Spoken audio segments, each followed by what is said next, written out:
তো ফ্রেন্ডস, আমিও আবার চলে এলাম আমার রান্নাঘরে, রান্না কিচেনে। দেখুন এখানে ফুলকপি, গাজর, ধনেপাতা, পেঁয়াজ, কাঁচা লঙ্কা সমস্ত কিছু ছোট ছোট করে কেটে নিয়েছি। এটা ছোট বাচ্চাদের টিফিন নিয়ে দেওয়ার জন্য বা কেউ বাড়িতে অতিথি এলে খুব অল্প সময়ে বানানো যায়। কড়াই দিয়ে দিচ্ছি তেল, আর এই সবজিগুলোকে ভালো করে ধুয়ে নিয়েছিলাম, দিয়ে দিচ্ছি তেলের ওপর। ফুলকপিটা একটু হালকা নেড়ে দিয়ে দিচ্ছি বড় লঙ্কা কুচি,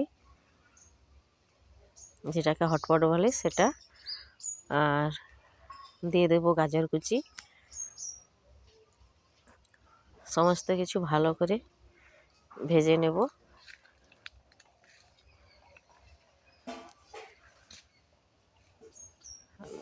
সবজিগুলো আদা ভাজা হয়ে গেছে, দিয়ে দিচ্ছি পেঁয়াজ। পেঁয়াজটাও ওর সঙ্গে একটু ভালো করে নাড়াচাড়া করে নিয়ে দুটো ডিম ফাটিয়ে নেব। ফাটিয়ে নিয়ে ওই সবজির মধ্যে দিয়ে দেব। এখনকার বাচ্চা কাচ্চারা স্বাদ মতো লবণ দিয়ে দিলাম, আর এখানে দুটো ডিম লবণ দিয়ে ফাটিয়ে নিচ্ছি। আর উপর থেকে ছড়িয়ে দিচ্ছি দেখুন ম্যাগি মশলা। ম্যাগি মশলাটা দিলে সেন্টটাও যতটা সুন্দর হয় আর খেতেও ততটা আরও ভালো লাগে। আর ডিমটাকে উপর থেকে দিয়ে দিচ্ছি, আর ঘুষি করে কেটে রাখা পেঁয়াজটা উপর থেকে ছড়িয়ে দিলাম, আর দিয়ে দেবো উপর থেকে ধনেপাতা।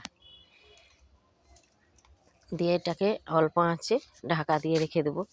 এখনকার প্রায় বাচ্চা কাচ্চাই তো সবজি খেতেই চায় না, তাই যারা সবজি খেতে চায় না তাদের জন্য এই রেসিপিটা খুবই গুরুত্বপূর্ণ রেসিপি।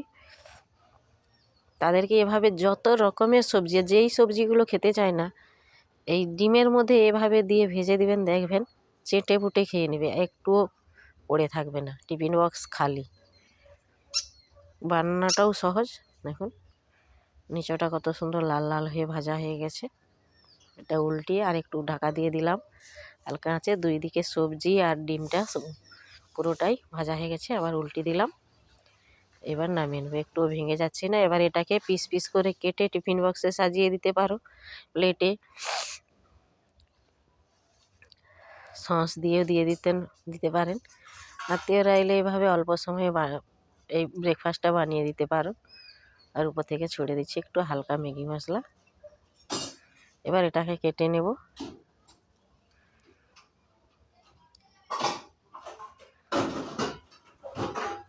চারকোনাও কাটতে পারেন, পিৎজার মতনও কাটতে পারেন। দেখুন কত সুন্দর হয়েছে। সবজি দেওয়ার জন্য গাটা ততটা প্লেন হচ্ছে না। আর তারপরে আমি ছুরি দিয়ে কাটছি না, তো চামচের বন দিয়ে কাটছি। আর এরকম পিস কাটা রুটির মধ্যে ওটা দিয়ে এর উপরে একটু পেঁয়াজ কুচি,